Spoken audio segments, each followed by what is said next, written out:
well. And you know what? As I neared the Stronghold's inner sanctum, a strange sensation crept over me. An indescribable feeling of displacement, a sense of vertigo, as reality itself appeared to warp and bend around me. The disturbance seemed to emanate from the sanctuary's furthest chapel. As I cautiously approached, the sense of dislocation intensified with each step.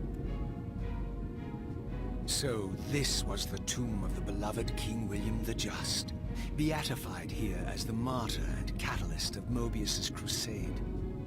I was reminded of Kane's journey as a fledgling vampire, how Mobius coerced him to travel back in history and assassinate William, thus igniting a genocidal hatred of vampires among the citizens of Nosgoth.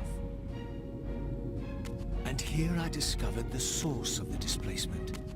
The Soul Reaver itself, laid out like a holy relic, and broken, apparently in the battle between William and Kane. I had not thought such a thing was possible. Until, of course, Kane shattered the blade against me when he tried to strike me down. Thus, the captive spirit inhabiting the Reaver was released, and binding itself to me became my symbiotic weapon. And so the Reaver met its former self, still imprisoned in this corporeal shell. I watched, mesmerized, as the Wraith blade uncoiled itself and snaked down the length of the physical blade. Embracing its twin, its mirror self, the Reaver's long-dormant spirit was now fully aroused. And for the first time, I felt the true presence of this other entity.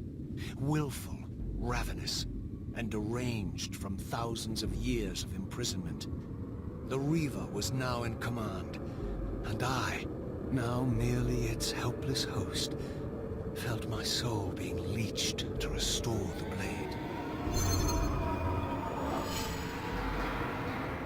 But the Reaver knew better than to destroy its host, and just as I neared the brink of oblivion, the blade released its hold on me. As I recovered, I realized we were now bound together in a fragile alliance. The Reaver no longer merely my symbiotic weapon, but a sentient parasite competing for control. What have you done to me, Mobius? Is this your trap? How mine? Don't forget it was Kane who led you here, not I.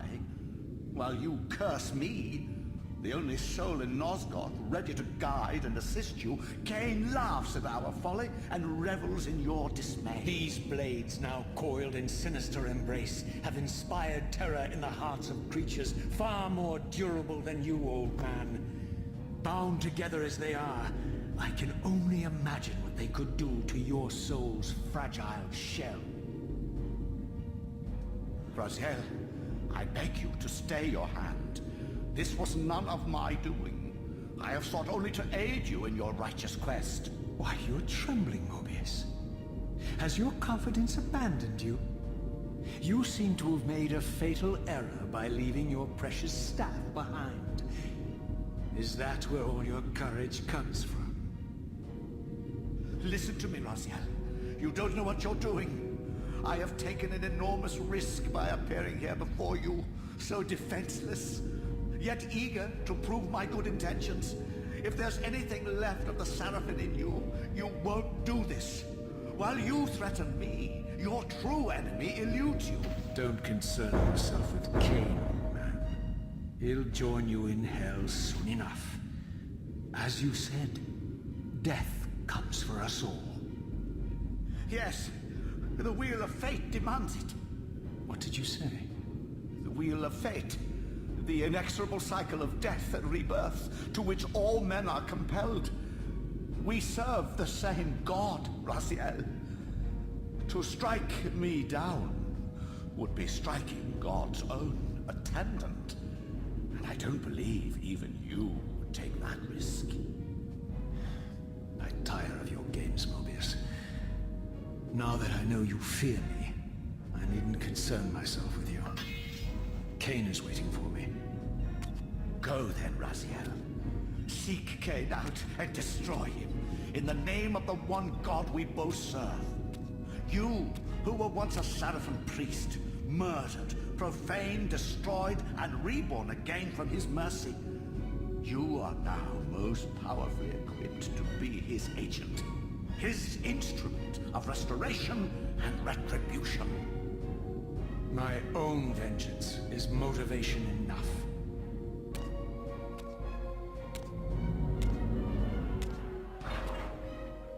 By my soul, you almost had me, my little blue assassin. But that'll be the one and only chance you get. I assure you of that. I could now summon the blade at will, regardless of my strength. But once summoned, the blade's ravenous appetite could not be contained. It devoured the souls of its victims, and if I allowed it to become over-aroused, the Reaver would now turn its hunger on me. Yeah, and we lose all that precious health we started out with.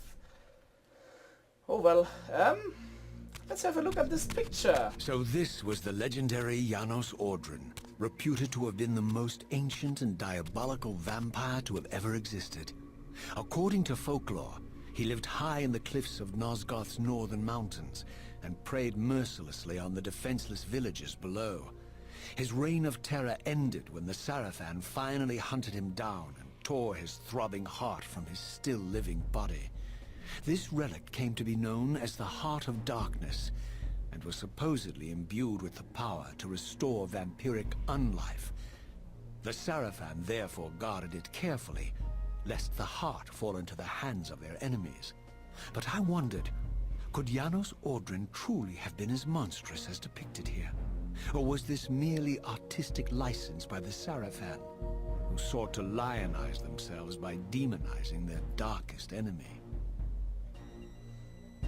Well, we'd have to go to the past to find that out, because he's kind of dead right now.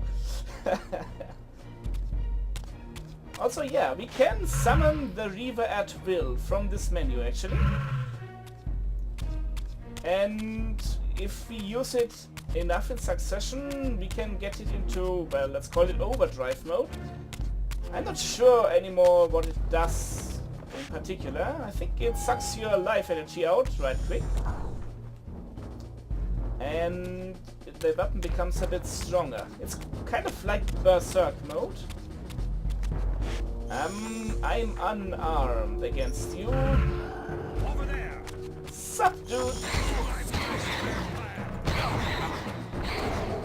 Oh yeah. You can see on the right there we have this quarter circle around our health. That's the Berserk mode I talked about. Once it gets a full circle, it starts rattling like mad, and I think our attacks will then be quite powerful. It's a thing. Anyway. Strange how my history came full circle. This chapel, I realized, was a memorial to my former Sarafan brethren and myself. All of us martyred here. And then so cruelly profaned by Cain when he imposed his gift on our noble corpses. For the first time, I beheld the image of my Sarafan self, memorialized here among my fallen comrades.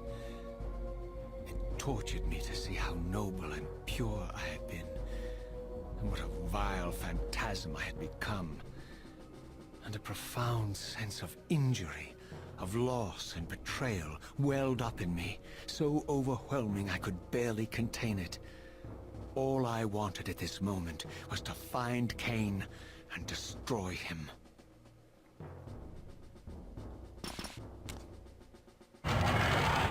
Well, seems like we are gonna have problems.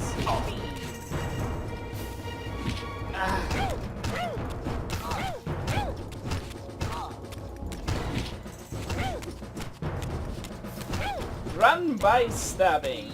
It's kind of like drive-by shooting, except more death.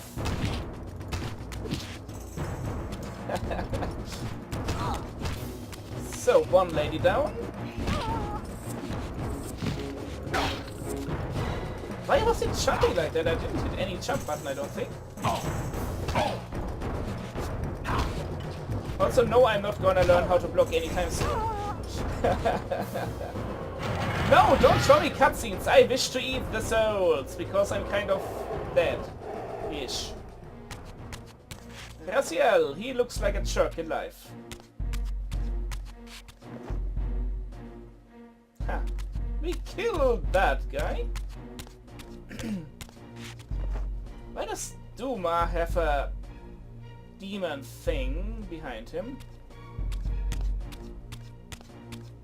Melkaya, Rahab, and Turel.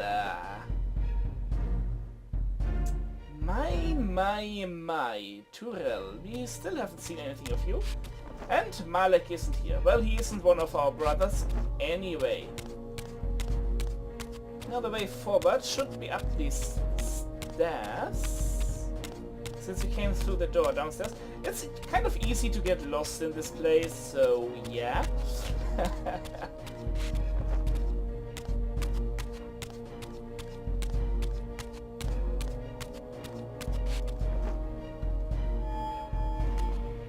Hello, anybody home? Also, thank you for getting behind me, camera. It is appreciated.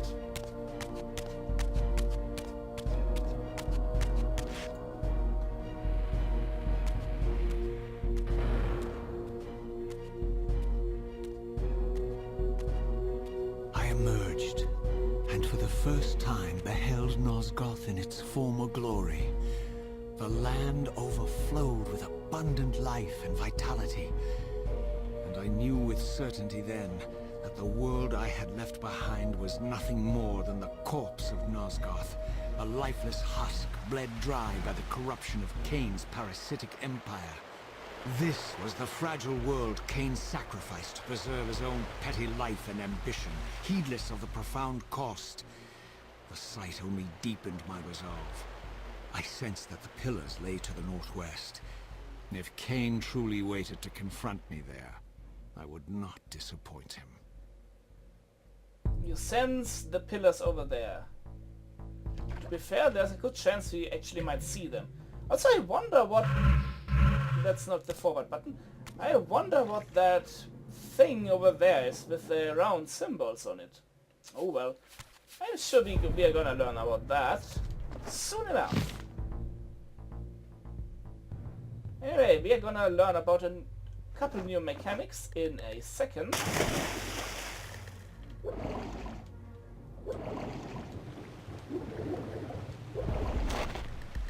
After all. As I passed this arcane landmark, a wisp of the Reaver's energy was drawn into the ring, illuminating it. This created a beacon of sorts in the spirit world. If ever I found myself depleted in the spectral realm, and my soul tossed on the ethereal winds, these beacons would draw me back to safety and restore me. Since we kind of don't have a point of least resistance anymore, as we did in the first game, we need another way to not die permanently.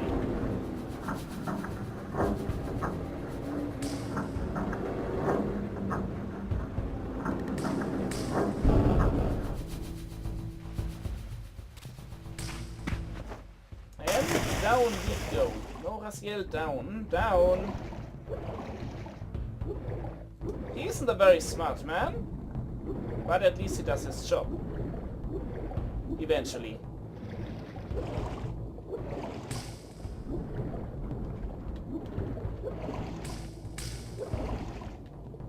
Oh, that's nice. I can accelerate with only the crouch key.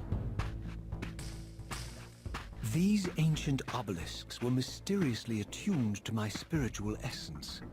By simply touching the symbol, I could safely preserve an imprint of my soul, and thus create a milestone to which I could return when weary, and from which I could resume my journey.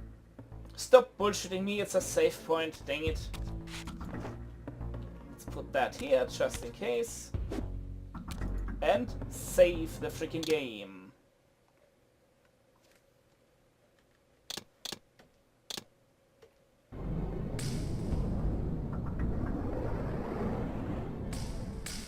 Yeah, this game features save points instead of saving from the menu.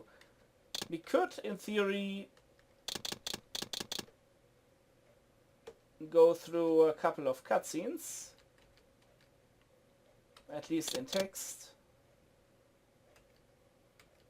We've all heard that before, just saying it exists.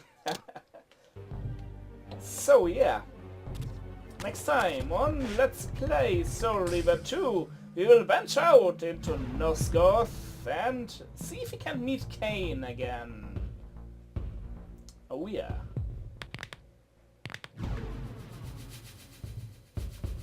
That was pretty loud there, Raziel. Are you sure your muscles are alright? Anyway, this is Legion, and fare thee well.